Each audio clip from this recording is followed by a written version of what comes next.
আমন্ত্রণ ২১-এর রাতে আমাদের আজকের বিষয় কে কাকে পেতে চায়। আমাদের সঙ্গে স্টুডিওতে উপস্থিত আছেন গণমাধ্যম কর্মী ডাক্তার আব্দুল তুষার, আপনাকে স্বাগত জানাচ্ছি। আমাদের সঙ্গে আছেন আমজনতা দলের সাধারণ সম্পাদক মোহাম্মদ তারেক রহমান, আপনাকে স্বাগত জানাচ্ছি। তুষার ভাইকে দিয়ে শুরু করতে চাই। বেশ কিছু বিষয় নিয়ে আলোচনার বিষয় আছে। জুলাই সনদ নিয়ে এখনো পর্যন্ত রাজনৈতিক দলগুলো আগে যে অবস্থানে ছিল সেই একই অবস্থানে আছেন। বিশেষ করে গণভোট নিয়ে, গণভোট আসলে নির্বাচনের আগে হবে না নির্বাচনের দিন হবে সেই নিয়ে যার যার অবস্থান একই রকম আছে। গতকালকে সেই আলোচনা শেষ হয়ে গেছে, অমীমাংসিতভাবেই শেষ হয়েছে। আরেকটি বিষয় হচ্ছে যে রাজনীতিতে একটি আলোচনা চলছে, কে কার সঙ্গে যাচ্ছে, কে কার সঙ্গে জোট করছে, কার সঙ্গে সমঝোতা হচ্ছে। বিষয়টি এখনো পর্যন্ত চূড়ান্ত নয়। প্রত্যাশিত আসন ভাগাভাগি নিয়ে একটি অমীমাংসিত ব্যাপার রয়ে গেছে। আমি তুষার ভাইকে দিয়ে শুরু করতে চাই। আসলে সার্বিক পরিস্থিতি আসলে রাজনীতির কি মনে হচ্ছে আপনার কাছে? কে কাকে পেতে চাইছে বা জুলাই সনদের অবস্থা কি? জুলাই সনদ নিয়ে তো আসলে কারো মনে সেরকম কোনো দ্বিধাদ্বন্দ্ব নাই, কিন্তু জুলাই সনদ তো অনেকগুলি প্রস্তাবনা এবং অনেকগুলি শপথ সেখানে আছে, যার মাধ্যমে ভবিষ্যতের রাষ্ট্র পরিচালনা এক ধরনের নীতি বা এক ধরনের পলিসি তৈরি করবে। তো যা কিছু ভালো সেটা তো ভালোই, কিন্তু প্রশ্ন হচ্ছে জুলাই সনদের জন্য গণভোটের যে প্রস্তাব, সেই প্রস্তাবে গণভোটের বাংলাদেশে যে আইনটি ছিল, যেটা রদ করা হয়েছিল, আবার কোর্টের আইন মানে কোর্টের সিদ্ধান্তে এটা ফেরত এসেছে বা আসবে বলে মনে করা হচ্ছে, যদিও এটা কিন্তু এখনো সুপ্রিম কোর্টে বিচারাধীন অবস্থায় আছে। তো ধরা যাক এটা আবার রিইনস্টেটেড হবে প্রচলিত সংবিধানে, সেই আইন অনুযায়ী কিন্তু এই সরকার গণভোট আয়োজন করতে পারেন না। গণভোট আয়োজন করবে নির্বাচিত সংসদ। তাহলে এখন যদি গণভোট হয়, সেটাকে আবার আইনি সিদ্ধতা দেওয়ার জন্য নানা রকম প্রস্তাবনা এসেছে, আপনি নিশ্চয়ই দেখেছেন। অর্ডার দিতে হবে, সাংবিধানিক আদেশ দিতে হবে, এটা করতে হবে, ওইটা করতে হবে। তার মানে কি?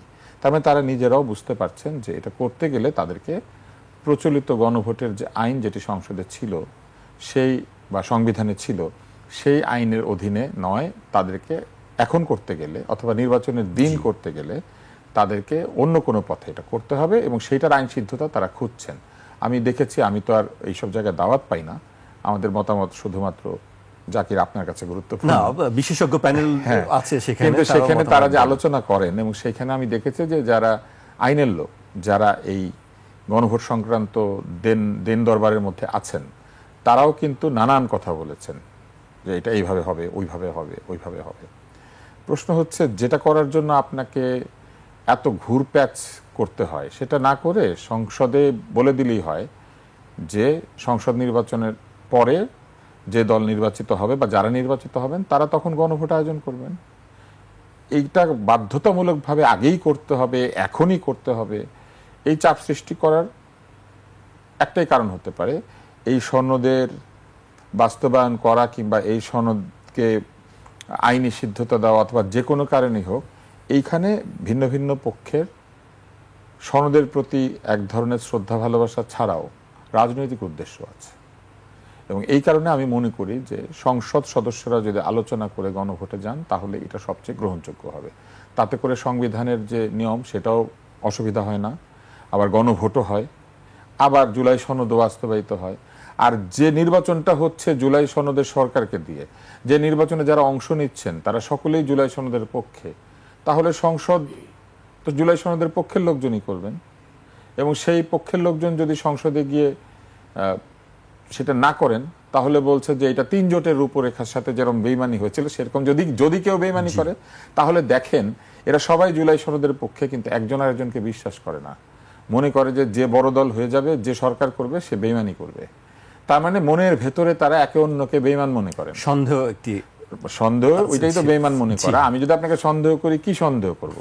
You will go against everybody's will, or you will see your vested interest. আপনি আপনার গোপন স্বার্থ, গুপ্ত স্বার্থ বিবেচনা করবেন, সবার মতামতকে আপনি তোয়াক্কা করবেন না। জুলাই সনদের পক্ষে সরকার, বিপ্লবের মধ্যে দিয়ে, অভ্যুত্থানের মধ্যে দিয়ে তৈরি হওয়া একটা সরকারের হাতে নির্বাচন, যারা নির্বাচন অংশ নিচ্ছেন সেইখানে এই আন্দোলনের বিপক্ষে কেউ নাই, তাহলে তারা কেন সংসদে গেলে পরে এই গণভোটটা আয়োজন করতে পারবেন না? একই তো কথা। বরং সেটা করলে এত প্যাচপোচের ভিতর দিয়ে যেতে হয় না, এবং ভবিষ্যতে কেউ আদালতে সেটা চ্যালেঞ্জও করতে পারে না। জি তুষার ভাই, আর দ্বিতীয় যেটা বলেছেন, কে কাকে নিবে, এটার উত্তর কি এখন দিব না পরে দেব? পরেই আসি, আগে জুলাই সনদের মধ্যেই আমরা থাকি, তারপরে আপনার কাছে এই প্রসঙ্গে আসবো। আমি আপনার কাছে আরেকটি বিষয় জানতে চাই যে গণভোট কি আসলে সবার জন্য, নাকি গণভোট যারা পড়তে পারেন বা লিখতে পারেন শিক্ষিত মানুষের জন্য গণভোট? এখানে আমরা দেখেছি যে কতগুলো প্রশ্ন থাকবে, সেই আপনি যদি গণভোটের এসেন্স চিন্তা করেন বা গণভোটের পুরো প্রক্রিয়াটা চিন্তা করেন, তাহলে গণভোট যে দেবে তাকে সংবিধান, সংসদ, ভবিষ্যতে রাষ্ট্র পরিচালনার পদ্ধতি, জুলাই সনদের মধ্যে যেসব কথাবার্তা লেখা আছে এগুলি বুঝতে পারতে হবে। এখন আমাদের প্রধান উপদেষ্টা বিদেশিকে বলেছিলেন যে কিছু টাকা দিলেই লোকজন নাকি এই দেশে ভোট দিয়ে দেয়। তার কথা যদি সত্য বলে ধরে নেই, তাহলে সেই জনগণের জন্য তো গণভোট অকেজ। আবার তার কথা যদি ঠিক নাও হয়, একটা জরিপ হয়েছে, সেই জরিপের মধ্যে বলা হয়েছে যে 56% লোক পিআরই বুঝে না, পিআর কি জিনিস। তারপরে যারা বুঝে তারাও ঠিক মতো বুঝে কিনা সেই ব্যাপারে এক ধরনের সংশয় আছে। তাহলে গণভোট যদি হয়, তাহলে গণভোটে কি হবে, কি আলোচনা সমালোচনা, এটা দীর্ঘ সময় ধরে মানুষকে সচেতন করা উচিত। এবং গণভোটের আগে একটা জরিপ করা উচিত যে অন্তত 80% লোক বোঝে কিনা যে গণভোট কেন হচ্ছে। তৃতীয় একটা ব্যাপার আছে, আমাদের ভোটে এই গত 20 বছরে বা 30 বছরে যদি 91 সাল থেকে ধরেন, কত পার্সেন্ট ভোটার হয়েছে সর্বোচ্চ? তো ভোটের দিন কি মানুষ গণভোট দিতে এক্সট্রা লোক যাবে, নাকি ওই যে 50-60% লোক ভোট দেয় এই টোটাল ভোটারের তারাই যাবেন? তাহলে অতি অল্প সংখ্যক ভোটারই কিন্তু গিয়ে জাতির ভবিষ্যৎ নির্ধারণ করে দিচ্ছে। সেটাই যে ভোট মানে আসলে তাকে তো বুঝতে হবে যে প্রশ্নগুলো কি। আর ধরেন গণভোটের বেলায় যেটা সহজ হয় সেটা হচ্ছে একটা সিঙ্গেল কোশ্চেনে গণভোট হলে, যেমন স্কটল্যান্ড কি স্বাধীন হবে নাকি হবে না, ব্রিটেনের সাথে থাকবে নাকি থাকবে না, ব্রেক্সিটে কি ব্রিটেন যাবে নাকি যাবে না, yes or no, yes or no. কিন্তু জুলাই সনদ কি ইয়েস অর নোর ভোট? জুলাই সনদের মধ্যে ধরেন আমার হয়তো 20টি জায়গা ভালো লাগছে, বাকিটা ভালো লাগছে না। আমি 84টি জায়গার মধ্যে, হ্যাঁ ধরেন, বা ধরেন 84টার মধ্যে আমার 70টা ভালো লাগছে, 14টা লাগছে না, এবং আমার ভালো লাগা তারেকের ভালো লাগা তো একই হবে না। আমরা দুজনে গিয়ে কি ওই 70টার ভিত্তিতে ইয়াস দিব, আর তারেক ধরেন 65টার ভিত্তিতে ইয়াস দিবে? যদি আমাকে ভালো লাগাতে হয় 84টাই ভালো লাগতে হবে। না হলে এই গণভোটের যে 84টা, তার মধ্যে অনেক জায়গা আছে 10টা 12টা 15টা যেটা ওই গণভোটের ভেতরে গুপ্ত থেকে পরে ওগুলাই বের হয়ে আসবে যে এটা তো ছিল, জাতি রায় দিয়েছে, তাই না? এবং সেইখানে কিছু কিছু জায়গা তো অবশ্যই আছে যেটা আমার কাছে মনে হয়েছে যে কিছু কিছু কথাবার্তা আছে যেগুলো আসলে অবাস্তবায়নযোগ্য, মানে বাস্তবায়ন করা আসলে কঠিন। আপনি যদি 84টা ধারা নিয়ে একদিন আলোচনা করতেন তাহলে আমি একটা একটা করে বলতে পারতাম। একবার আমি প্রথম যখন জুলাই সনদ বলা হয়েছে আমি সেখানে একটুখানি বলেছিলাম, যেমন সময় সাপেক্ষ ব্যাপার 84, যেমন ধরুন এখানে পরিবেশ বিষয়ক ইস্যু আছে। জি, এখন পরিবেশ বিষয়ক ইস্যু আছে, কিন্তু এই সনদ বাস্তবায়ন করলে খুব সহজভাবে আপনি চিন্তা করলে রামপাল বিদ্যুৎ কেন্দ্র বন্ধ করতে হবে, পরমাণু বিদ্যুৎ কেন্দ্র বন্ধ করতে হবে, সুন্দরবনের লোক যাতায়াত বন্ধ করে দিতে হবে, সেন্ট মার্টিনে কোনো লোক যেতে পারবে না, দেশের কচ্ছপ বাঁচাতে হবে, গুইসাপ বাঁচাতে হবে, ঘড়িয়াল বাঁচাতে হবে, ডলফিন বাঁচাতে হবে। কিন্তু দেশে 27% লোক দরিদ্র হয়ে গেলে তাদের বাঁচানোর ব্যাপারে আসলে আমরা কি করব? জি। তো এখন ধরেন আমি যদি কচ্ছপের ডিম বেচে 200 লোক বেঁচে থাকে, 200 মানুষ, আমি কোনটা আগে করব? আমি কচ্ছপের ডিম বিক্রি করব নাকি আমি ওই 200 লোককে বাঁচাবো? কোনটা করবো না? বা কচ্ছপ বাঁচাবো, লোকদেরকে বাঁচাবো না? এইসব প্রশ্ন কিন্তু মানুষের সামনে আসে। যেমন ধরেন ডোনাল্ড ট্রাম্প আমেরিকার মতো দেশে থেকেও উনি এই যে বিশ্ব পরিবেশের যে আন্দোলন, এটাকে তোয়াক্কা করেন নাই, অবজ্ঞা করেছেন। উনি কিন্তু এটা থেকে বের হয়ে গিয়েছেন। উনি WHO-কে টাকা দেওয়া বন্ধ করে দিয়েছেন। উনি বলছেন যে আমেরিকার স্বার্থই আগে, তারপরে সব, তাই না? এখন ভবিষ্যতে যদি কোনো সরকার মনে করেন যে জনগণের স্বার্থই আগে, তারপরে কোথায় সনদ, তাহলে তো এই ধারাগুলো কি হবে? ধরেন এই পরিবেশের ধারা যেটা দেওয়া হয়েছে, এরকম আরো কিছু জায়গা আছে যেগুলো আমি মনে করি যে সাধারণ জনগণ এগুলো বুঝবে, এটা অনেক পরে চিন্তা করা উচিত। কেননা গতকালই আমি ছবি দেখেছি, দক্ষিণবঙ্গে একটা নদীর মধ্যে একটা মিঠা পানির ডলফিন ঢুকে পড়েছিল এবং সেটাকে পিটিয়ে মেরে ফেলা হয়েছে। লোকজন জানে না যে এই ডলফিনটাকে আসলে মারা যাবে না। তো এই আপনি দিলেন গণভোটে সকল ডলফিন বাঁচাবো, ডলফিন তো চিনেই না লোকে, এটা তো প্রমাণিত। গুইসাপ চিনে না, তারপরে তক্ষক চিনে না, তারপরে অজগর কামড়ায় না কাউকে, কিন্তু অজগর পেলে পিটায় মেরে ফেলে। তো এই জাতিকে আপনি কি করে এই পরিবেশ বাঁচানো এত সহজে বুঝাবেন? আগে পরিবেশ বুঝান, আগে সহজ করে আসলে। তো এটা তো আমি একটা অংশ বলেছি। তো 84টা ধারা, এটা নিয়ে জিয়া হাসান খুব সুন্দর লেখা লিখেছেন জিয়া হাসানের লেখা আমি পড়ি, ফলো করি, সব লেখা যে ভালো লাগে সেটা বলবো না, কিন্তু জিয়া হাসান একজন অ্যানালিটিক্যাল থিঙ্কার। আমি তার বইও পড়েছি এবং আমি তার বই নিষিদ্ধ করার মতো একটা অবস্থা তৈরি হয়েছিল, আপনার মনে হয় জানা আছে, এর আগে একটা বই মেলায় আমি সেই বই সংগ্রহ করেছি নিজে গিয়ে, কারণ কবে নিষিদ্ধ হয়ে যায়। আমার বই পড়ার প্রতি খুব আগ্রহ। জিয়া হাসানের এই লেখাগুলো খুবই ভালো। একটা সিঙ্গেল কোশ্চেনে বা মৌলিক প্রশ্নে গণভোট না হয়ে একটা সনদের 84টা ধারা বাস্তবায়ন করার জন্য গণভোট, এটা আসলে গণভোটের বিষয় না। এটা সংসদের প্রত্যেকটা ধারা আলাদা আলাদাভাবে আলোচনা যদি করা হয়, তারপরে এটার উপরে গণভোট করা হতে পারে। কারণ জুলাই সনদ নির্ভেজাল, নিশ্ছিদ্র, নির্ভুল, এটা কে সার্টিফাই করেছে? ঐকমত্য কমিশনের কিছু লোক আর কয়েকটা রাজনৈতিক দল। জনগণের সম্পৃক্ততা এখানে কোথায়? এই রাজনৈতিক দলগুলো যে জনগণের ভোট পাবেন সেটা তো প্রমাণিত হয় নাই। জি, তাই না? 25টা 26টা বলা হয়, সবাই একমত হয়েছেন। এই 25টা দলের মধ্যে অনেক দল আছেন 25টা ভোট পাবেন না, তো তারাও এই পক্ষে আছেন। জি, তুষার ভাই, আপনার কাছে আমি আবারও আসবো। আমি পর্যায়ে মোহাম্মদ তারেক রহমানের কাছে আসতে চাই। আপনি কালকে ছিলেন ঐকমত্য কমিশনের বৈঠকে। সেই বৈঠকে আসলে কোন কোন বিষয় নিয়ে মানে অমত থেকে গেছে সেটা আমরা সবাই জানি। আপনি সার্বিক অবস্থাতে কিভাবে দেখছেন আসলে জুলাই ওই সনদ নিয়ে আসলে শেষ পর্যন্ত কি ঐকমত্য পৌঁছানো যাবে? জি, অনেক ধন্যবাদ। জুলাই সনদ নিয়ে একটা ভয়ের জায়গা আছে। জামাত এটাকে আমাদের মুক্তিযুদ্ধের ঘোষণাপত্র, ওই সময়ের দালিলিক যে স্বীকৃতি, জামাত এই জুলাই সনদটাকে সেই পর্যায়ে নিয়ে যেতে চায়। তারা যে মুক্তিযুদ্ধের সময় ওই যে সুন্দরী একটা বাসার সুন্দরী মেয়েকে উঠায় নিয়ে যেয়ে পাকিস্তানের হাতে তুলে দিছিল, কোন বাসায় মুক্তিযোদ্ধা কোন পরিবার, সেই পরিবারের ওপর পাকিস্তানকে দেখাই দিতে হয়েছে। পাকিস্তানের তো এমনি এমনি চেনে নাই, কেউ না কেউ দেখাই দিচ্ছে তারা কারা। তো এইরকম একটা ইতিহাস জামাতের।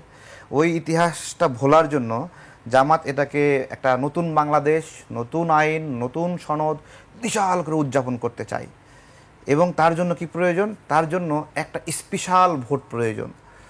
এবং সেই ভোটে এই জুলাই সনদকে ওই মুক্তিযুদ্ধকে ছাপিয়ে যাওয়ার একটা অবস্থায় নিয়ে যেতে চাই।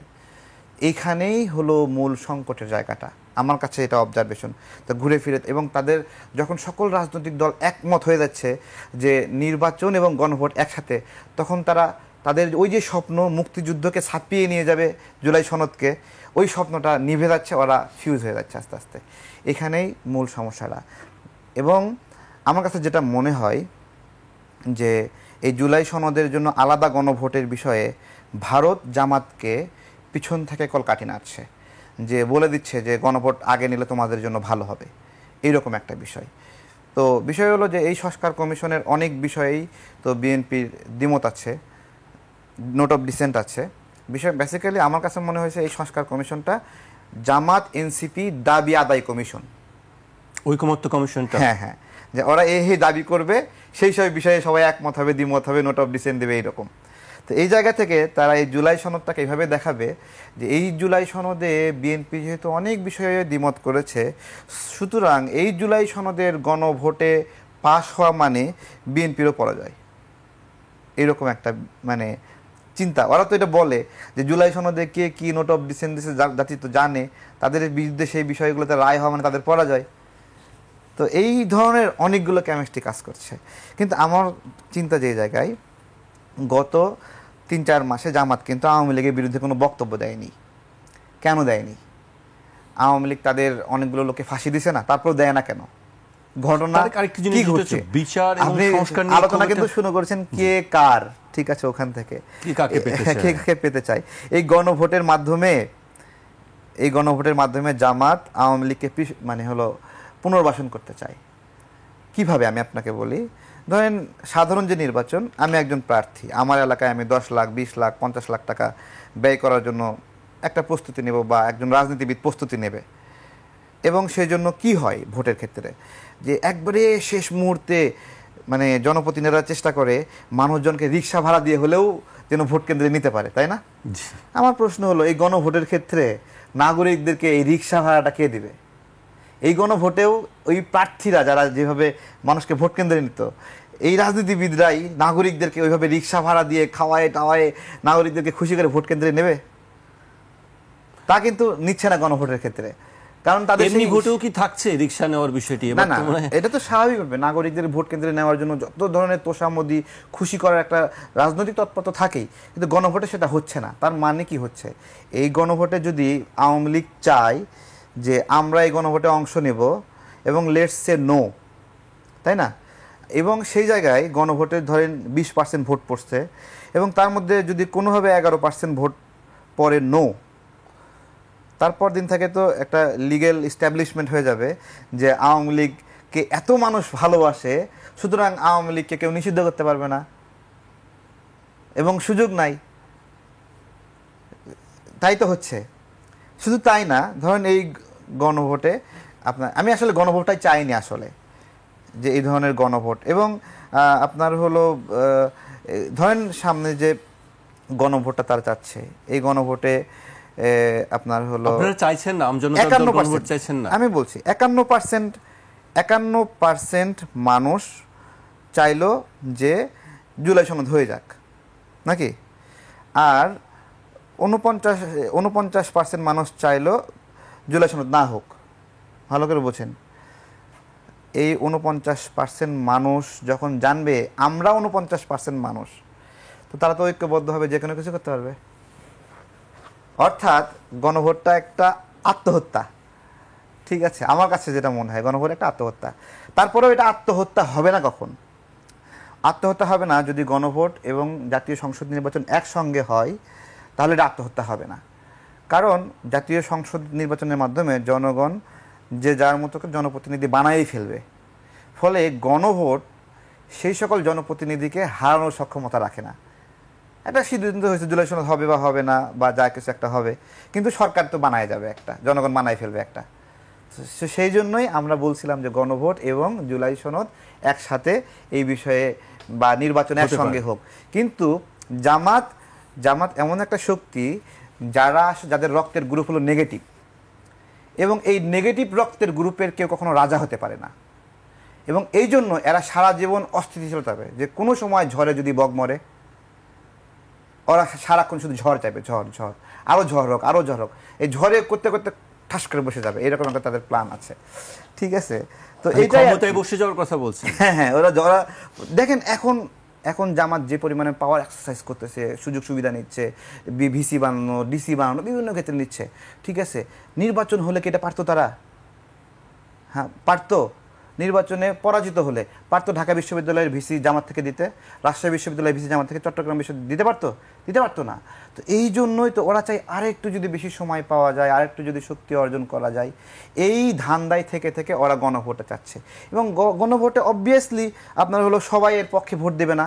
তাহলে যদি 49% মানুষ ভোট দেয় গণভোটে এর বিরুদ্ধে, জুলাই সনদের বিরুদ্ধে, তো তাদের তো একটা সামাজিক স্বীকৃতি পেয়ে গেল যে এতগুলো মানুষ তারা ভাবছে ওই আগের সিচুয়েশন আছে যে সকল জনগণ আওয়ামী লীগকে এখনো ঘৃণা করে, সকল জনগণ আওয়ামী লীগকে এখন ফাইলে দিচ্ছে, তারা ওই জায়গাটা আছে, এবং তারা একটা তাদের মিথ কাজ করছে যে আমরাই জয়ী, এরকম একটা সিচুয়েশন, ঠিক আছে?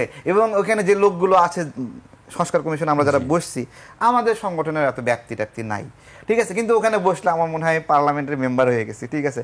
এই দেখি যে অন্যরা এরকম ফিলিং নিচ্ছে, কিন্তু ভোটে কিন্তু জিততে পারবে না। হ্যাঁ, তা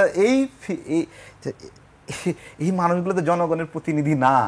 একটা আন্দোলনে একসাথে ছিল, ওইভাবে তারা সেখানে পার্টিসিপেট করছে, এবং আপনার হলো এই পার্টিসিপেট জনগণের প্রতিনিধি না, এবং এই কমিশনও জনগণের প্রতিনিধিত্ব করে না। খুবই অর্ধেক জনগণেরও প্রতিনিধিত্ব করে না এই কমিশন, অর্ধেক জনগণেরও প্রতিনিধিত্ব করে না। আমি আপনাকে বলছি যে এখানে ইসলামী আন্দোলন বাংলাদেশ আছে, ইসলামী আন্দোলন বাংলাদেশ কোনোদিন একটা এমপি হয়নি, বাট ধর্মমন্ত্রী বানাই দিছে তাদের। এবি পার্টি আপনার হলো সব মিলে 5,000 ভোট পাবে কিনা গ্যারান্টি নাই, বা তাদের 5,000 সদস্যও আছে কিনা, নিজের সদস্যও নিজেকে ভোট দিবে কিনা আমরা জানি না, বাট চিফ প্রসিকিউটর পদ নিয়ে নিছে। কি গণহত্যার মামলার প্রধান প্রসিকিউটর সে নিয়ে নিছে, ঠিক আছে? কিন্তু যখন নির্বাচিত সরকার আসবে তখন তো এগুলো কিছুই পাবে না। ওই জন্য এরা ধানায় পানায় প্যাঁচ লাগায় আরেকটু সময় লাগে, আরেকটু খায়, আরেকটু ওজন বাড়ুক, এর একটা অবস্থায় আছে আর কি। আমি তুষার ভাইয়ের কাছে আসতে চাই, যে আমরা তারেক রহমানের বক্তব্য শুনছিলাম, তিনি খুব স্পষ্ট করে অনেক কিছু বলে ফেলেন। তুষার ভাই, আপনি কিছু বলবেন? আমাদের আলোচনা ছিল, আমি আপনাকে বলি, জুলাই ঘোষণার যে খসড়া আছে, সেই খসড়ায় আছে যে সংবিধান সংশোধনের জন্য উভয় কক্ষের 2/3 সংখ্যাগরিষ্ঠ সদস্যের সমর্থন প্রয়োজন হইবে। এটা তো সাংবিধানিক আইন, এটা আপনি জুলাই সনদের মধ্যে দিবেন কেন?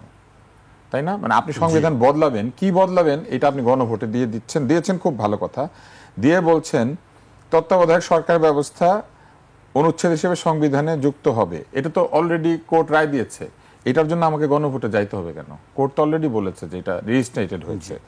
সংবিধান বিলুপ্তি ও স্থগিতকরণ ইত্যাদির অপরাধ বিষয়ক যে ধারা আছে সেটা বিলুপ্ত করে দিবে। তাহলে সংবিধান বিলুপ্তির করতে পারবে, এটা জনগণ বলে দিচ্ছে যে ভবিষ্যতে সংবিধান বিলুপ্ত করা যাবে। তারপরে বলছে ক্রান্তিকালীন অস্থায়ী বিধানাবলী, সেখানে জরুরি অবস্থা ঘোষণার সময় অভ্যন্তরীণ গোলযোগ বাদ দিয়ে রাষ্ট্রীয় স্বাধীনতা, সার্বভৌমত্ব, রাষ্ট্রীয় অখণ্ডতার প্রতি হুমকি বা মহামারী বা প্রাকৃতিক দুর্যোগ শব্দগুলি প্রতিস্থাপিত হবে। খুব ভালো কথা, কিন্তু একটু পরে বলা হয়েছে অনুচ্ছেদ 47 কয়ের বিধান সাপেক্ষে কোনো নাগরিকের জীবনের অধিকার, বিচার ও দণ্ড সম্পর্কে বিদ্যমান সংবিধানের 35 অনুচ্ছেদে বর্ণিত মৌলিক অধিকার সমূহ খর্ব করা যাবে না। তো যে সংবিধান বিলুপ্ত করার অধিকার আপনি দিয়ে দিচ্ছেন, ওই সংবিধানের জীবনের অধিকার সংক্রান্ত যে ধারা আছে ওটা বিলুপ্ত করা যাবে না। এখন জীবনের অধিকার যদি আপনার থাকে তাহলে জীবন বাঁচাতে আপনার গুলি চালানোর অধিকার আছে। তার মানে এই জুলাই সনদ জীবন বাঁচাতে আপনাকে নির্দেশবিহীন গুলি চালানোর অধিকার দিচ্ছে। আপনি ব্যাপারটা বুঝতে পেরেছেন? আমি আইনজ্ঞ হিসেবে বলছি না, আমি সাধারণ জনগণ হিসেবে যেটা বুঝি। ধরেন আমার এই জানাটা ভুল, বোঝাটা ভুল, তাহলে এই ভুল ঠিক না করে গণভোটে যাবে কেন? আগে তো আমাকে বুঝাবে যে আপনি ভুল বুঝছেন। হ্যাঁ, তাহলে জনগণ কেমনে বুঝবে? আমি আপনাকে আরো কিছু কিছু জায়গায় বলি। রাষ্ট্রপতি নির্বাচন পদ্ধতি, এখানে বলেছেন বাংলাদেশের একজন রাষ্ট্রপতি থাকবেন, আইনসভার উভয় কক্ষের গোপন ভোটে সংখ্যাগরিষ্ঠতার ভিত্তিতে নির্বাচিত হবেন। রাষ্ট্রপতি নির্বাচনে প্রার্থী হওয়ার ক্ষেত্রে বিদ্যমান সংবিধানের এত এবং এত পদে রাষ্ট্রীয়, সরকারি বা রাজনৈতিক দল বা সংগঠনের পদে থাকতে পারবেন না। জুলাই সনদে তারা বলেছেন যে কোনো রাজনৈতিক দলের সঙ্গে সংযুক্ত ব্যক্তি বা রাষ্ট্রীয়, সরকারি বা রাজনৈতিক দল বা সংগঠনের পদে আছেন এমন কোনো ব্যক্তি প্রেসিডেন্ট হইতে পারবেন না। কিন্তু রাজনৈতিক দল কি তাকে মনোনয়ন দিতে পারবে? উনি কার মাধ্যমে মনোনীত হবেন? রাজনৈতিক দল একটা নিরপেক্ষ লোককে মনোনয়ন দিবে, এটা তারা বিশ্বাস করেন, তাই না? এটা তারা বিশ্বাস করেন। ঠিক আছে, যে দল ক্ষমতায় গিয়েছে সে বিচারপতি শাহাবুদ্দিন আহমেদ খুঁজে নিয়ে আসবে, এটা ওনারা বিশ্বাস করেন। ভালো কথা। রাষ্ট্রপতির ক্ষমতা, এবং লিখেছেন আবার এইটাতে 28টি দল একমত, নোট অফ ডিসেন্ট দিয়েছে ইসলামী আন্দোলন বাংলাদেশ। আচ্ছা, যারা আজ পর্যন্ত জীবনে কয়টা ভোট পেয়েছে নিজেরা হাতে গুনতে পারবে। সব জায়গাতে 33টি, 32টি, 28টি করে দল বলা হয়েছে। 28টি দলের মধ্যে আসলে দল 4টা বা 5টা, বাকিগুলো আসলে দল না, এগুলো আপনি, আমি, সে, আমরা 3জন মিলে দল বানিয়েছে, সেটাও দল। এবং তারা জুলাই সনদে ডিসেন্ট দিচ্ছেন অথবা দিচ্ছেন না। রাষ্ট্রপতির অভিশংসন প্রক্রিয়া, রাষ্ট্রদ্রোহ, গুরুতর অসদাচরণ ও সংবিধান লঙ্ঘনের জন্য রাষ্ট্রপতিকে অভিশংসন করা যাইবে। আইনসভার নিম্নকক্ষে অভিশংসন প্রস্তাবটি 2/3 সদস্যের ভোটে পাশ করিবার পর তা উচ্চকক্ষে প্রেরণ এবং উচ্চকক্ষের শুনানির মাধ্যমে 2/3 সমর্থনে অভিশংসন প্রক্রিয়া সম্পন্ন করা হবে। অর্থাৎ রাষ্ট্রপতিকে 2 জায়গাতেই 2/3 পেতে হবে। ভালো কথা। সংবিধান বিলুপ্ত করলে যে শাস্তি হবে সেটা তারা তুলে দিচ্ছেন।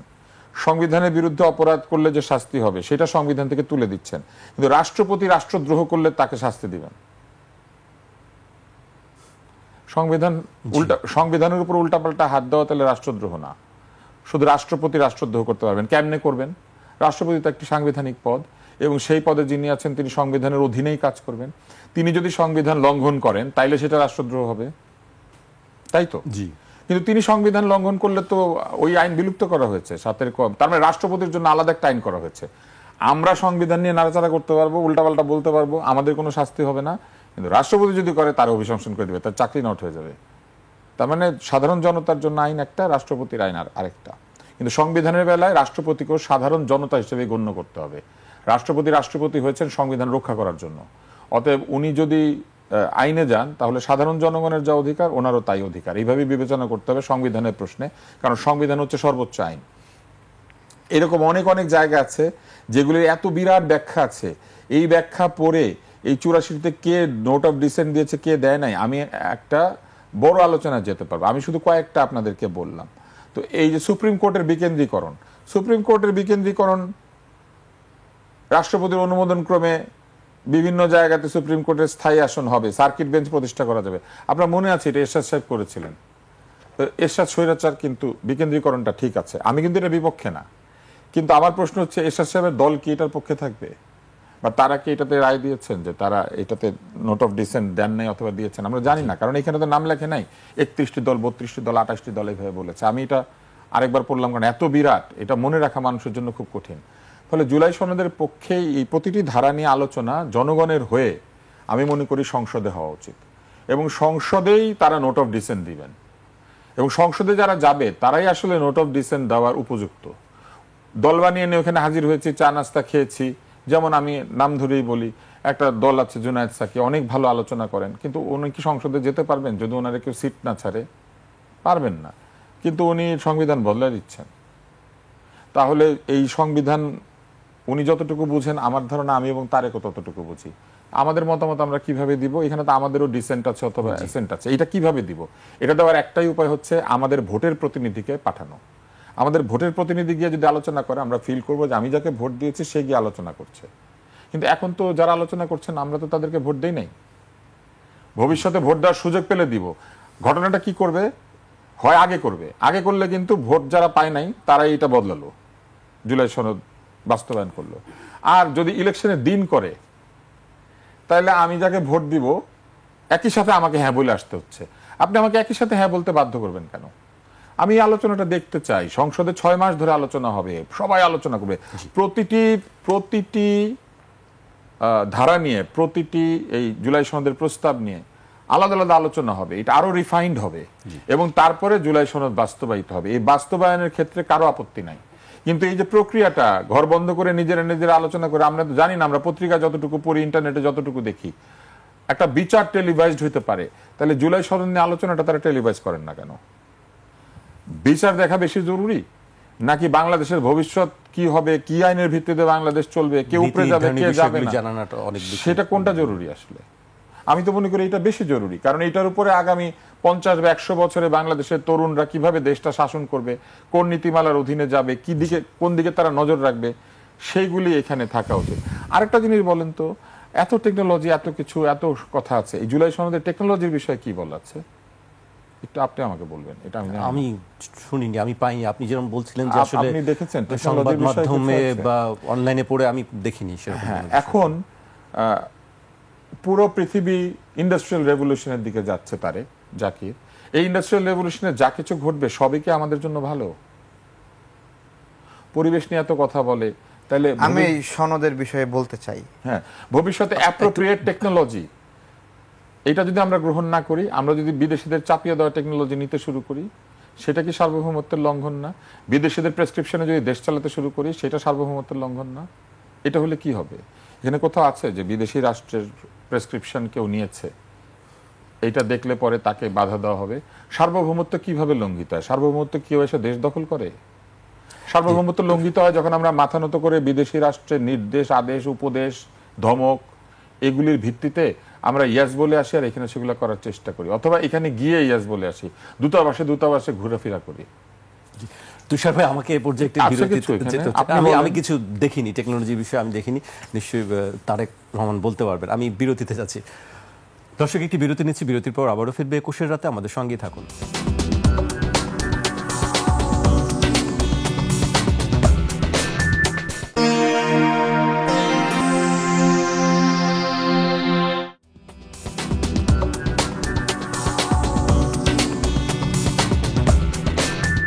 বিরতির পর আবারও স্বাগত। আপনারা দেখছেন 21 রাত। আমাদের সঙ্গে আছেন গণমাধ্যম কর্মী ডাক্তার আব্দুল তুষার এবং আম জনতা দলের সাধারণ সম্পাদক মোহাম্মদ তারেক। আপনি তো তারেকের কাছে যাবেন, আমি শুধু একটা লাইন বলবো। জুলাই সনদে পরিবেশের কথা আছে। এই সরকার লক্ষ লক্ষ ব্যাটারি রিকশার অনুমতি দিচ্ছে। ঢাকা উত্তরের মেয়র এমনকি ওইটার যে রুট পারমিট, এইটা দেওয়ার অধিকার চেয়েছেন, পেয়ে গেছেন কিনা আমি জানি না। এই লিড অ্যাসিড ব্যাটারি কি পরিবেশ সংরক্ষণ করে? জুলাই সনদ একদিকে বাস্তবায়ন করছেন, আরেকদিকে লাখ লাখ ব্যাটারি রিকশা রাস্তায় ছেড়ে দিচ্ছেন লিড অ্যাসিড ব্যাটারি দিয়ে। মানুষের শরীরের মধ্যে সীসা, মানুষের শরীরের মধ্যে অ্যাসিড, মানুষের শরীরের মধ্যে, খাবারের মধ্যে বিষ। আর এই লিড অ্যাসিড ব্যাটারি দিয়ে আপনারা একদিকে এটা ছেড়ে দেবেন, আরেকদিকে জুলাই সনদের জন্য গণভোটে দিবেন। এই গণভোট হলে তো ব্যাটারি রিকশা সব নিষিদ্ধ হবে, কারণ এটা তো পরিবেশ বান্ধব না। এটা আমার একটা প্রশ্ন, এটার উত্তর কেউ দিবে? এটি আসলে প্রশ্ন। তারেক রহমানের কাছে আসতে চাই। আপনি বলছিলেন যে জুলাই সনদ নিয়ে কিছু বলতে চান। জুলাই সনদ নিয়ে রাজনীতিবিদদের এক ধরনের জানাশোনা যে তারা জুলাই সনদ কি করছে তারা জানে এটা। এটা তুষার ভাই জানে, আমি জানি। কিন্তু আমাদের এই জুলাই গণ অভ্যুত্থানে যে মানুষগুলো মারা গেছে তাদের পরিবার এবং এই গণ অভ্যুত্থানে যারা আটক হয়েছে সে সকল কারাবন্দী, অথবা এই জুলাই গণ অভ্যুত্থানে যারা আহত হয়েছে সে সকল আহত যোদ্ধা, তারা কিন্তু জুলাই সনদ মানে মনে করেছিল যে জুলাই সনদ হলো তাদের একটা সনদ, যেখানে কারাবন্দীদের স্বীকৃতি থাকবে, আহতদের স্বীকৃতি থাকবে এবং নিহতদের স্বীকৃতি থাকবে। এই সমস্ত একটা ব্যবস্থাপনা জুলাই সনদ মনে করেছিল এবং এটা মনে করেই শাহবাগ অবরোধ করে মানুষদেরকে পেরেশানির মধ্যে ফেলছিল যে জুলাই সনদ তাদের লাগবে, তাদের সুরক্ষার জন্য সনদ। আসলে জুলাই সনদ জুলাইয়ে আন্দোলনকারীদের সুরক্ষার কোনো সনদ না। এই জুলাই সনদটা জুলাই নাম দেওয়া হয়েছে, কিন্তু এটা রাজনৈতিক দলরা কি কি উপায়ে ক্ষমতায় যাবে এবং কার কি অসুবিধা হয় সে সকল অসুবিধা নিরসনের সনদ হলো জুলাই সনদ। এই সনদে কিভাবে আমাদের নাগরিকদের জন্য একটা ভালো পরিবহন ব্যবস্থাপনা হবে, পাবলিক ট্রান্সপোর্ট কীভাবে ডেভেলপ হবে, এ ধরনের কোনো গাইডলাইন নাই। এই সনদে হাসপাতালে মানুষ সঠিক চিকিৎসা পায় না সরকারি হাসপাতালে, সেই ব্যবস্থাপনা নাই। এই সনদে শিক্ষা ব্যবস্থা নিয়ে কোনো ব্যবস্থাপনা নাই। মানুষ ছিনতাই হয়, চুরি হয়, জমি ভাগাভাগি নিয়ে মারামারি হয় এবং সেই জায়গাতে নাগরিকরা কীভাবে সুরক্ষা পাবে এই সনদে সেই ধরনের কোনো কথাও নাই। সুতরাং এই সনদটা শুধুমাত্র রাজনীতিবিদদের জন্য একটা সনদ। তো তারা কিভাবে কি করতে চায় এবং কে কিভাবে কাকে আটকাবে, কে কীভাবে বেকায়দায় ফেলবে, ক্ষমতার ভারসাম্য কিভাবে করবে, সমস্ত কিছু জনগণের যে জনবান্ধব আকাঙ্ক্ষা, যে এইভাবে আমরা জনগণকে সার্ভিস নিশ্চিত করব, সেই বিষয়গুলো এখানে উপেক্ষিত হয়েছে। যখন জনগণ দেখবে যে আমাদের স্বার্থগুলো এই সনদের ভিতরে নাই, তখন তো তারা গণভোটে যাবেই না। আমি এখানে ভোট দিয়ে কি করব? এটা তো মানে তোমার একটা ইচ্ছা, এটা তো আমার ইচ্ছার প্রতিফলন না। এটাই আর কি জুলাই সনদ বিষয়ে একটা, যে পরিবেশ বিষয়ে বললেন, বিভিন্ন বিষয়গুলো, এই বিষয়গুলো এখানে আলোচনায় হয়নি। পুলিশ মানুষকে ভালোবাসবে, মানুষ পুলিশকে দেখলে ভয় পাবে না, কাছে যাবে নিরাপত্তার জন্য, ঠিক আছে? সেই পুলিশকে দেখে মানুষ ভয় পায়। এখন যেটা হয়েছে, পুলিশকে দেখলে মানুষ ঠোল্লা মনে করে যে এর কাছে যায় কি হবে, একে নিয়ে তামাশা করে, হাসি তামাশা করে, তাই না? এই অবস্থা। আমার পুলিশ সুন্দরভাবে কি হবে সেইটাও জুলাই সনদে নাই। এটা হলো বিষয়। যখন নাগরিকরা দেখবে যে আমি কিভাবে ভালো জীবন যাপন করব, তার প্রতিফলন এই জুলাই সনদে হয়নি। শুধুমাত্র পিআর হবে কি পিআর হবে না, ঠিক আছে, রাষ্ট্রপতি কেমনে নির্বাচিত হবে, হ্যাঁ, তারপরে সরকারি দল থেকে যদি আপনার হলো ওই যে কি বলে স্পিকার হয়, তাহলে ডিপুটি স্পিকার বিরোধী দল থেকে হতে হবে। এই সরকারি বিরোধী দল ভাগাভাগির একটা সামগ্রিক আলোচনা ব্যবস্থাপনার জন্য সনদ, জনগণ এটাতে ইন্টারেস্ট নাও পাইতে পারে। জি তারেক, আমি আমাদের আসল আলোচনায় আসলে সব বিষয় নিয়ে গুরুত্বপূর্ণ আলোচনা, আমাদের যে ট্যাগলাইনটা ছিল কে কাকে পেতে চায়, আমরা দেখছি যে আসলে বিভিন্ন রাজনৈতিক দলগুলোর মধ্যে আলোচনা চলছে, বিএনপি, জামায়াত ইসলামী, এনসিপি, তাদের মধ্যে কে কাকে নিয়ে সমঝোতা হবে না জোট হবে এই নিয়ে একটি আলোচনা চলছে। তারেক রহমানকে আসলে কাকে পেতে চায়, আপনাকে কাকে পেতে চায়, আপনার সঙ্গে কারোর কোনো আলোচনা হচ্ছে কি? আচ্ছা, প্রথমত হলো রাজনীতিতে এখন যেটা চলছে এটা হলো বিবাহ উত্তর প্রেমের আকাঙ্ক্ষার মতো। বিবাহ উত্তর প্রেমের আকাঙ্ক্ষা মানে সে বিয়ে একজনকেই করছে কিন্তু আরো অনেকের সাথে সম্পর্ক রাখতে চায়, এইরকম একটা বিষয়, কিন্তু সেটা বলতে চায় না মুখে, আমার মুখের সাথে সম্পর্ক আছে। তো এইরকম একটা যোগ বিয়োগ চলছে। হ্যাঁ, যাই ঠিকই আছে, একসাথে বসে খায় কিন্তু পর্দার আড়ালে। তো এই হলো আমাদের এই মুহূর্তে রাজনীতির যোগ বিয়োগ। আমার কথা বলছেন, আমরা আসলে প্রকাশ্যেই বিএনপি সহ বেশ কিছু দল যুগপৎ আন্দোলন করেছি একসাথে, একই লক্ষ্য উদ্দেশ্য নিয়ে, এবং আমরা প্রকাশ্যেই এখনও বিএনপি সহ আমরা যারা একসাথে আন্দোলন করেছি তারা একসঙ্গে আছি এবং আমাদের মাঝে এই সম্পর্ক ফাটল ধরেছে, ভাঙন ধরেছে এইরকম না। এবং আমাদের যারা রাজনৈতিক প্রতিপক্ষ আমরা তাদের সাথে গোপনে সমঝোতাও করি না, বা এটা একটা বিষয়। রাজনীতিতে এখন যেটা হচ্ছে, এখন বাংলাদেশে তো 4টা ভাগ রাজনীতিতে, এটা সবসময় দেখে আসছি, বিএনপি, জামাত, আওয়ামী লীগ, জাতীয় পার্টি। তো জাতীয় পার্টি তো দুর্বলই হোক, বাট রাজনীতির আলোচনায় যোগ বিয়োগে তার অনেক প্রভাব আছে। সেই প্রভাবটা আপনার হলো রং বদলায় দেয় রাজনীতিতে। তো জামাতেরও এরকম প্রভাব আছে, সব রং বদলায় দিতে পারে, বাট তাদের গ্রহণযোগ্যতা কম। এখন নতুন করে যুক্ত হয়েছে আরও কিছু কিছু অংশ, গণ অধিকার, এনসিপি সামগ্রিকভাবে এইটা। তো এখানে আওয়ামী লীগ এবং জাতীয় পার্টি খুবই ইনফ্লুয়েন্সিয়াল হয়ে উঠেছে এখন এই মুহূর্তে। এবং গত 6 মাস বলেন, গত 3 মাস বলেন, কোনো রাজনৈতিক দল আর বিচারের কথা জোরে করে বলে না, যেন তাদের বিচার চাওয়ার আকাঙ্ক্ষা মরে গেছে। হ্যাঁ, এবং তারা বিচার চায় না, তারা হলো আওয়ামী লীগকে আর ঘৃণাও করে না, এবং তারা জাতীয় পার্টিকেও ঘৃণা করে না। ধীরে ধীরে এই একটা রাজনীতির জায়গা থেকে যাচ্ছে, এবং আওয়ামী লীগের জন্য খুব ভালো সময় আসতেছে সামনে। হ্যাঁ, সামনে আসছে। এবং আপনি দেখেন কোনো দল প্রকাশ্যে আর বলবে না আওয়ামী লীগের জন্য ভালো সময় আসছে। কিভাবে, কেন? আমি বলছি আপনাকে যে আওয়ামী লীগের ভোটটা তো চাই, জাতীয় পার্টিতে ভোট চাই। তাহলে কোনো দল যদি প্রকাশ্যে এইটা বলে যে আমরা আওয়ামী লীগকে নির্বাচনে চাই না, ঠিক আছে, বা জাতীয় পার্টিকে নির্বাচনে চাই না, আগে তালে বেতালে রাগে ক্ষোভে অনেকে বলছে, কিন্তু সামনে কোনো দল এটা বলবে না যে আমি আওয়ামী লীগকে নির্বাচনে চাই না। কেউ বলবে না। যে বলবে সে আওয়ামী লীগকে হারাবে, ঠিক আছে, তার পাশে সে পাবে না। সুতরাং আওয়ামী লীগ বাধাহীনভাবে সামনে নির্বাচনে আসবে। কেউ তো বাধা দিবে না, কারণ বাধা দিলে সে ভোট পাবে না, এবং সেই ভোটের সংখ্যা 20%। যে কোনো সরকারকে সামনের নির্বাচনে, সামনের নির্বাচনে, এটা ফেব্রুয়ারি নির্বাচন। হ্যাঁ, আমার অবজারভেশন। সামনে মানে আওয়ামী লীগকে বাধা দিবেন কিভাবে? যদি কেউ বাধা দেয়, আপত্তি দেয়, যদি এরকম হয় যে বিএনপি আপত্তি দিচ্ছে না, জাতীয় পার্টি মানে জামাত আপত্তি দিচ্ছে না, এনসিপিও আপত্তি দিচ্ছে না, তাহলে এই সকল আপত্তি তো সবারই আছে, আমরা দেখছি বক্তব্য তো আছে সবারই। যে বললাম না, তালে বেতালে দিয়ে ফেলেছে, রাগ ক্ষোভে দিয়ে ফেলেছে, জিত থেকে দিয়ে ফেলেছে, কিন্তু সামনে দেবে না কেন? কারণ যেই বাধা দেবে সেই আওয়ামী লীগের যে 15-20% ভোট আছে, ওই ভোটটা সেই দিকে যাবে না, আসলে যাবে না।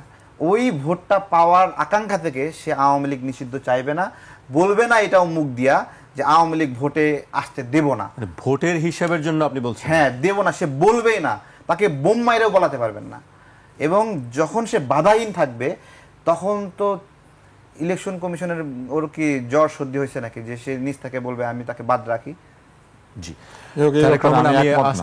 আমি তুষার ভাইয়ের কাছে আসতে চাই। তুষার ভাই, রোমান্টিসিজম নিয়ে কথা বলছিলেন, তারেক রহমান ভালোবাসা, আসলে বিবাহোত্তর ভালোবাসার কথা বলছিলেন, আকাঙ্ক্ষা। তুষার ভাইয়ের কাছে দুর্নীতি দমন কমিশনের নিয়োগ সহ এখানে আরো কিছু কথা আছে। আমি আপনাকে ছোট ছোট কয়েকটা বিষয় বলি। এই জুলাই সনদে আপনি বলছেন কে কাকে পেতে চায়। এই জুলাই সনদে একটা জায়গায় বলা হয়েছে যে কুমিল্লা আর ফরিদপুর বিভাগ করতে হবে, তাই না? এরকম একটা বলা আছে।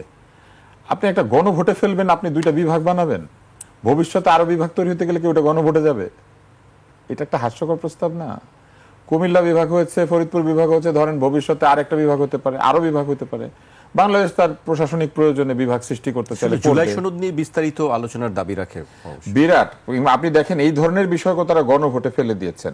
3টা সরকারি কর্ম কমিশন গঠন করেছেন, তথ্য অধিকার আইন সংশোধন করবেন, এগুলো বলেছেন। তারপরে বলেছেন সবকিছু ডিজিটাইজড হবে, সবকিছু ডিজিটাইজড হবে, এটা বলে আবার বলেছেন থানা, উপজেলা, মানে উপজেলা পর্যায়ে, ইউনিয়ন পর্যায়ে এন্ড টু এন্ড অটোমেশন করা হবে। ডিজিটালাইজেশন আর অটোমেশনের মধ্যে নিশ্চয়ই একটা তফাৎ তারা পেয়েছেন। তো এইটার সাথে আওয়ামী লীগের ডিজিটাল বাংলাদেশের কি সম্পর্ক? ডিজিটাল বাংলাদেশ করতে কি সংবিধান সংশোধন করতে হয়, কিংবা একটা ঘোষণাপত্র দিয়ে এটাকে গণভোটে পাঠাতে হয়?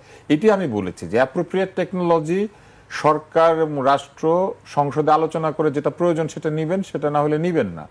একসময় আপনার মনে আছে সাবমেরিন কেবল নিয়ে একটা তর্ক হয়েছিল। কোন একজন মন্ত্রী বলেছিলেন যে সাবমেরিন কেবলের মধ্যে দিয়ে তথ্য পাচার হয়ে যেতে পারে, পরে আবার সাবমেরিন কেবল গ্রহণও করা হয়েছিল। এখন এই জুলাই সনদের মধ্যে কি এখন ওই সময় হলে কি আমরা সাবমেরিন কেবল দিতাম যে সাবমেরিন কেবল নিতে হবে, এটা সনদে থাকবে? ভবিষ্যতে এই কেবল অকেজ হয়ে যেতে পারে, মানে নতুন টেকনোলজি আসতে পারে, কিন্তু সনদের মধ্যে আছে। আপনি ব্যাপারটা বুঝতে পারেন?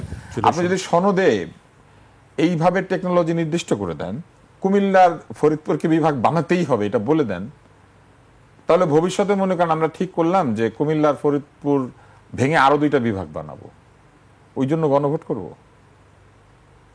এখানে এমন এমন সব বিষয়বস্তু দেওয়া হয়েছে যেগুলা আপনি পড়লে আপনার কাছে মনে হবে যে এটা লিখতে হবে, তাই লিখেছেন। এখানে আছে দুর্নীতি বন্ধ করা হবে, মানে দুর্নীতির বিরুদ্ধে তারা কাজ করবেন। সেখানে বলেছেন যে অসৎ উপায়ে অর্জিত অর্থ যাতে কেউ ভোগ করতে না পারেন, সেই ব্যবস্থা করা হবে।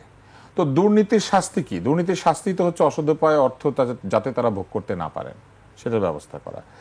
আবার আলাদা করে এটাও লিখেছেন যে দুর্নীতির বিরুদ্ধে আইন করতে হবে।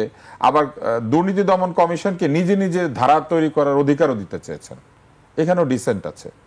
তো মুশকিল কি হয়েছে জানেন, এইখানে যে অবস্থায় সনদটা আছে এই অবস্থায় এতগুলি ডিসেন্ট এবং এতগুলি অ্যাসেন্ট এগুলাকে নিয়ে যেখানে এই দলগুলি নিজেরাও সকল ধারায় একমত হতে পারেন নাই, তাহলে আপনি এইটাকে গণভোটে কিভাবে দিবেন? শুধুমাত্র যেগুলোতে তারা সবাই একমত হয়েছেন সেখানেও যারা সবাই একমত হয়েছেন সেটাও যদি হয়, তাহলে এই একমত হওয়া দলগুলির মধ্যে তো অনেকগুলি দল আছে আমরাই একমত হতে পারছি না যে ওনারা আসলে দল নাকি ওনারা ব্যক্তি, ওনারা 5 জনের দল না 7 জনের দল।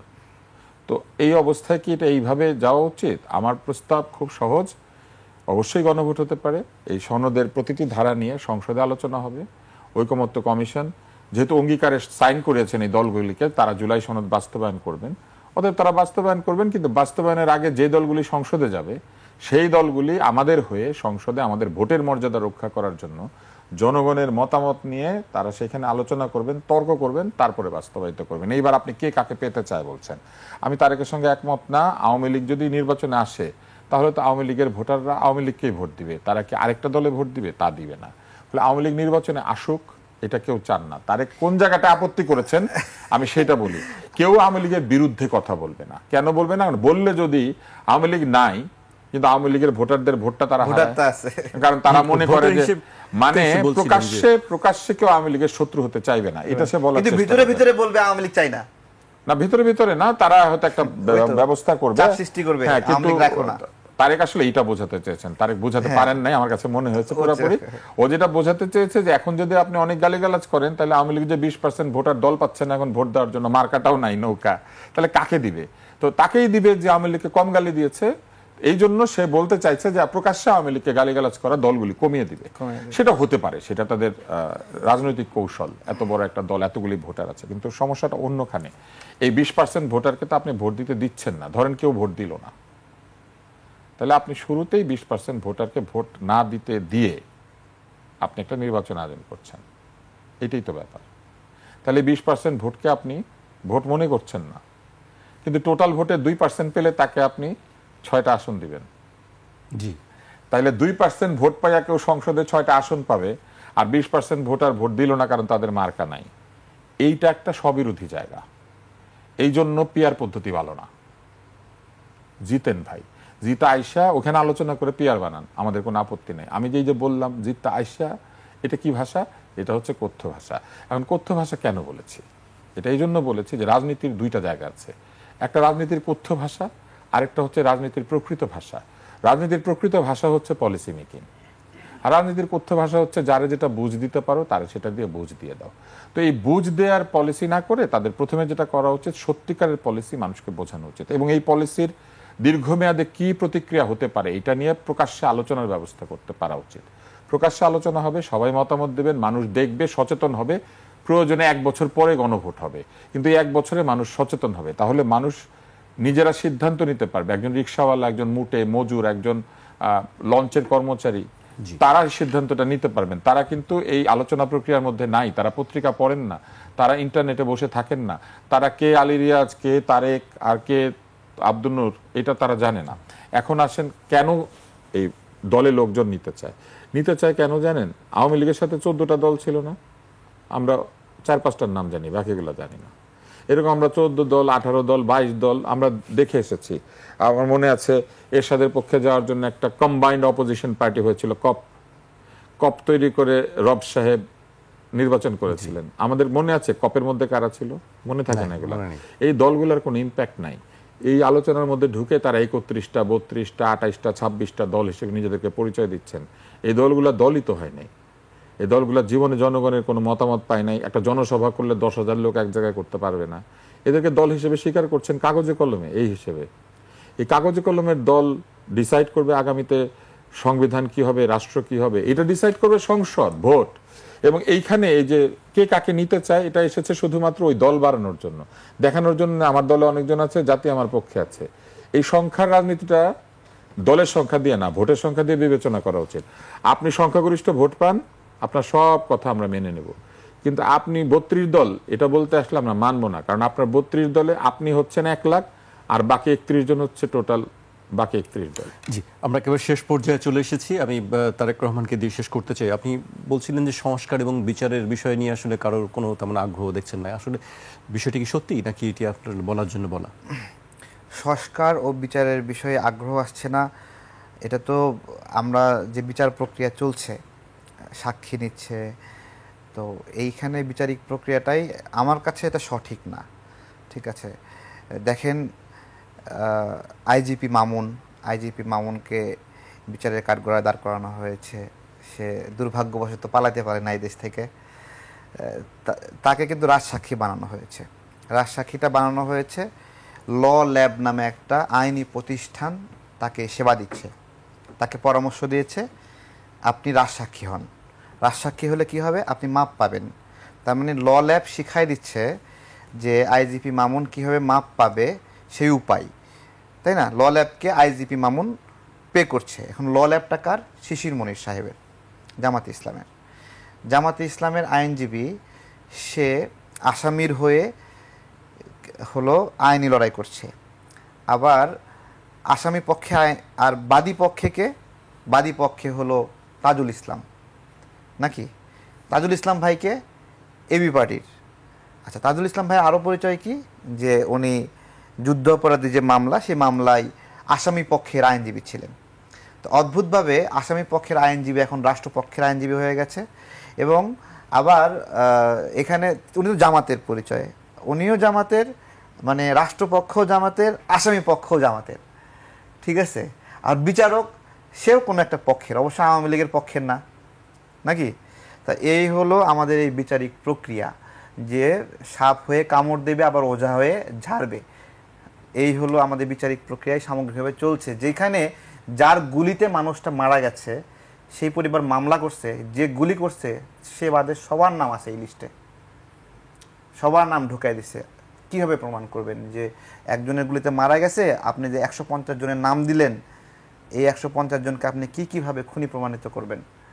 আপনি সাকিব আল হাসানকে স্বৈরাচারের দোষর হিসেবে যে বন্ধু হওয়ার বিচার করবেন, তাই না? হ্যাঁ, বন্ধু হওয়ার শাস্তি।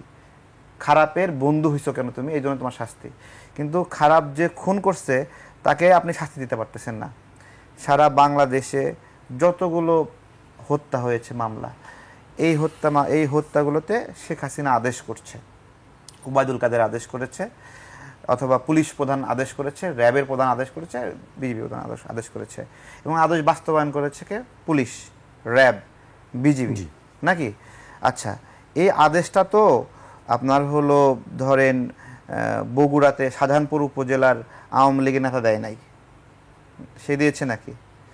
ওখানে একটা সহসভাপতি তো দেয়নি। কিন্তু সবগুলো মিলিয়ে আপনারা যে বিচারিক কাঠামোতে ঢুকাইলেন, আপনি কিভাবে প্রমাণ করবেন? কতদিন টিকবে এই প্রক্রিয়া? সেটাই হলো, সেই জন্যই বলছিলাম যে আমি আসলে এই বিচারের বিষয়ে অন্ধকার দেখি, এবং আমি নিজেও অনেক ক্ষতিগ্রস্ত। আমি র্যাব প্রধানের বিরুদ্ধে মামলা করিনি। কারণ আমি জানি আমি বিচার পাবো না। ও জায়গা মতো চলে গেছে, ও বিচারের বাহিরে চলে গেছে। তাহলে আমি ওর বিরুদ্ধে বিচার দিয়ে কার কাছে বিচার দেবো? কী বিচার হবে সেখানে? আমাকে ডিজিএফআই প্রধানের বিরুদ্ধে আমি মামলা করিনি, কারণ আমি জানি ও নিয়ন্ত্রণের মধ্যে নাই। ও যেখানে গেছে সেখান থেকে আমরা আজীবন তাকে খুঁজে পাবো না। তাহলে আমি মামলা করবো কিসের জন্য ওখানে গিয়ে আমি হাজিরা দেবো? কিসের জন্য যাই সাক্ষী দেবো? কী করবো আসলে? ঠিক আছে, তো এই সামগ্রিকভাবে হলো আমাদের অবস্থা। আমি এই বিচারের বিষয়ে খুবই, আর যারা এখানে আছে, যে উপদেষ্টারা আছে, তারা হলো রাজনৈতিকভাবে আওয়ামী লীগের প্রতিপক্ষ না। এরা বিভিন্ন সময় আওয়ামী লীগের সাথে ভালো সম্পর্ক ছিল, ওঠা বসা করছে। আমার দৃষ্টিতে এরা কেন বলবে যে আওয়ামী লীগকে ফাঁসি দিয়ে এরা কেন আওয়ামী লীগের শত্রু হবে, তাই না? আওয়ামী লীগকে শাস্তি দিতে পারবো আমি তার দ্বারা ক্ষতিগ্রস্ত, তো আমার হাতে তো বিচারের ক্ষমতা নাই, তাই না? এমন একজনের হাতে বিচারের ক্ষমতা দিয়েছেন যে আওয়ামী লীগের দ্বারা সাফারার না, এবং আমি সাফারান আমার বিচার করবে, কিন্তু সে তো আওয়ামী লীগকে অপছন্দই করে না। যেই সেট আপটা দেখছেন, এই পুরা সেট আপটা যদি শেখ হাসিনার কোনো দপ্তরের দায়িত্বে থাকতো, খুব মানে হইতো, আনঅ্যাডজাস্টেবল হতো। তাই না? তা যে মানুষগুলো আওয়ামী লীগের একটা ক্যাবিনেটে বা একটা সিস্টেমে অ্যাডজাস্টেবল, সেই মানুষগুলো এখানে ক্ষমতায় বসছে। তাদের মধ্যে না আছে বিপ্লবের চরিত্র, না আছে আন্দোলনের দ্রোহ, না তারা ক্ষতিগ্রস্ত। আমি বলছি তো রেজওয়ানা ম্যাডামের কথা, তাকে 10 বার অন্তত বলছি, ম্যাডাম আমাদের একটা প্রোগ্রাম আছে প্রতিবাদের, ডিএসএনএ প্রোগ্রাম, তারপরে এই ভুক্তভোগী ওই ভুক্তভোগী এই ধর্ষণের শিকার হয়েছে, আসেন একটু। উনি মানে কোনো দিন আসেনি আমাদের কোনো প্রোগ্রামে, কোনো লড়াই সংগ্রামে কোনো দিন আমাদের সাথে যুক্ত হয়নি, ঠিক আছে?